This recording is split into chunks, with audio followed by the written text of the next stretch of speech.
Okay, so now I'm going to give a brief overview of GHDL, and this is for first-time users, and it's for users who are simply using the tool as a syntax checker for their code. Okay, so the first thing that I need to do is to bring up a command window. So I'm going to go ahead and do that.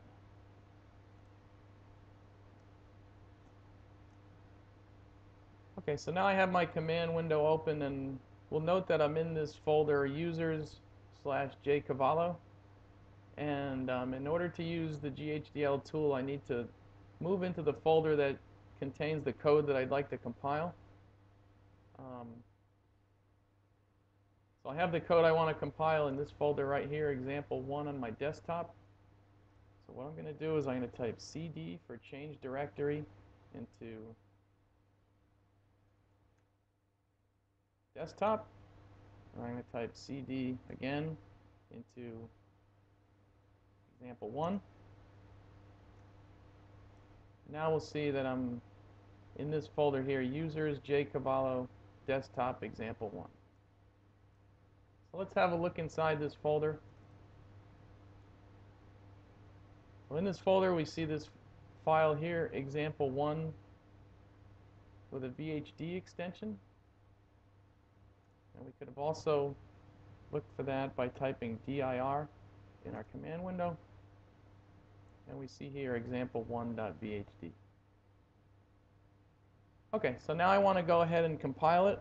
There's 3 steps to compiling. There's the analysis, there's the elaboration, and then there's running. So first thing I'm going to do is I'm going to type GHDL -a for analysis, example1.vhd. And we see I have a clean compile. Then I'm going to type GHDL -e, example 1 for elaboration. And I'm going to type GHDL -r, example 1 for running it. And we see I have a clean run in all 3 cases. Okay, so let's have a look at what would have happened had I had some syntax errors in my code. So I'm going to go ahead and open this guy up. See the code here. I'm just going to delete this semicolon. Save it.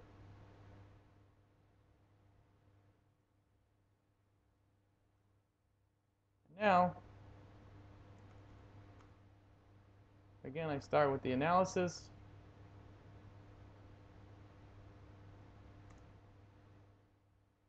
We see here this is telling us in the file example1.vhd on line 14, it was expecting a semicolon. Okay, so let's go have a look at that. So what that's telling us, if we count this as line 1, this is line 2, and so on down to line 14 is this one, and it's saying that there's no semicolon there. Okay, so I'm going to go ahead and put that back, save it, close it, and now I'm going to try that again, and we see that this time it ran.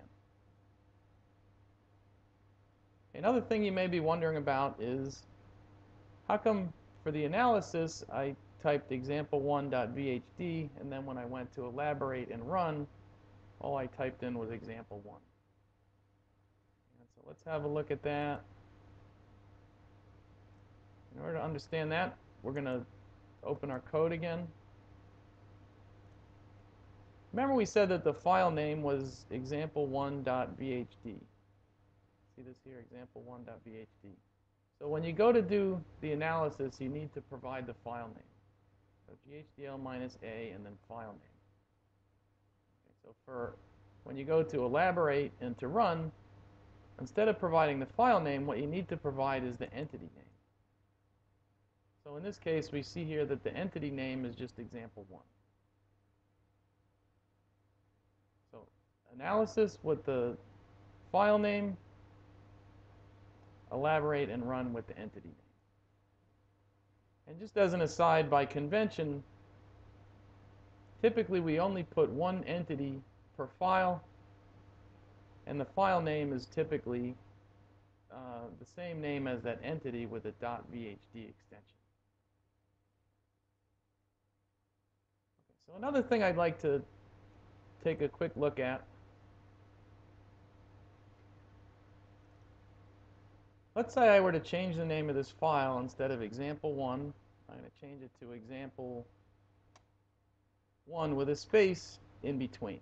So example space 1.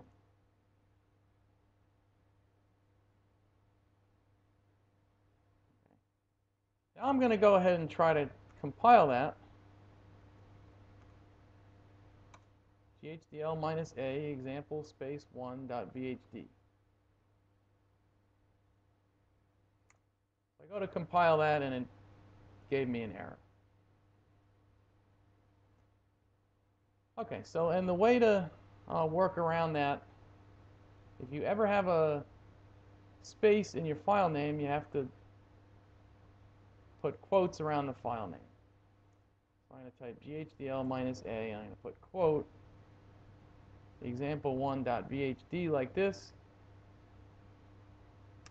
I'm going to hit return, and now I didn't get any error as a result of that.